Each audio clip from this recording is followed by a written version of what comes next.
লাব্বাইক ইয়া Khamenei, যার অর্থ Khamenei আমি এসেছি, কিংবা আমি আপনার ডাকে সাড়া দিয়েছি খামেনি। শোকের দিনে লাখো মানুষের মুখে এই কথা। প্রয়াত সর্বোচ্চ ধর্মীয় নেতা আয়াতুল্লাহ আলী খামেনিকে শেষ বিদায় জানাতে তারা রাস্তায় নেমে এসেছে।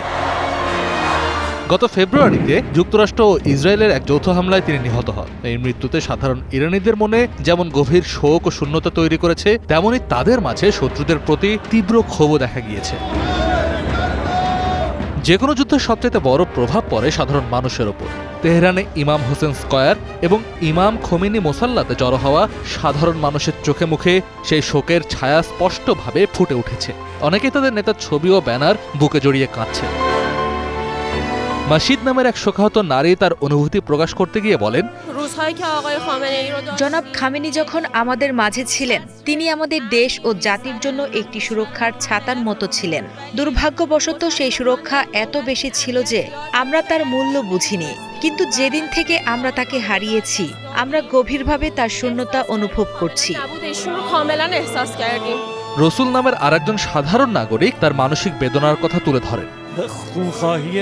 আমরা কাশেম সোলাইমানি বা অন্যান্য শহীদদের জানাজায় সর্বোচ্চ নেতার পেছনে দাঁড়িয়ে নামাজ পড়তে অভ্যস্ত ছিলাম, কিন্তু নেতার নিজের জানাজার নামাজ পড়ার জন্য আমরা মোটেও প্রস্তুত ছিলাম না। তার মৃতদেহের উপর নামাজ পড়া অবিশ্বাস্য রকমের কঠিন ছিল। মনে হচ্ছিল আমাদের আত্মা ছিঁড়ে যাচ্ছে।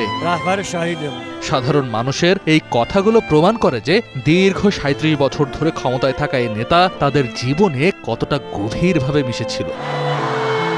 গত ২৮ ফেব্রুয়ারি যুক্তরাষ্ট্র ও ইসরায়েল ইরানের ওপর যুদ্ধ ঘোষণা করে এবং এক বিমান হামলায় আয়াতুল্লাহ আলী খামেনি ও তার পরিবারের কয়েকজন সদস্য নিহত হন। তার মৃতদেহ ইসলামের পবিত্র স্থান নাজাফ ও কারবালাতে নিয়ে যাওয়া হবে এবং আগামী বৃহস্পতিবার মাশহাদ শহরে তাকে দাফন করা হবে।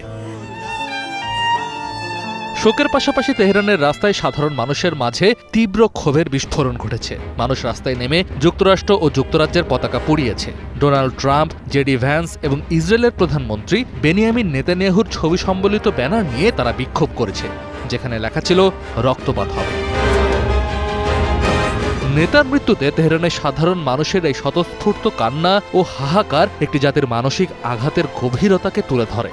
আন্তর্জাতিক রাজনীতি ও যুদ্ধের হিসাব নিকাশের বাইরে এই জানাজা লাখো মানুষের ব্যক্তিগত শোক ও আবেগের এক বিশাল প্রদর্শনীতে পরিণত হয়েছে, যা ইরানের ভবিষ্যৎ রাজনৈতিক ও সামাজিক উভয় পরিস্থিতিকেই গভীরভাবে প্রভাবিত করতে পারে।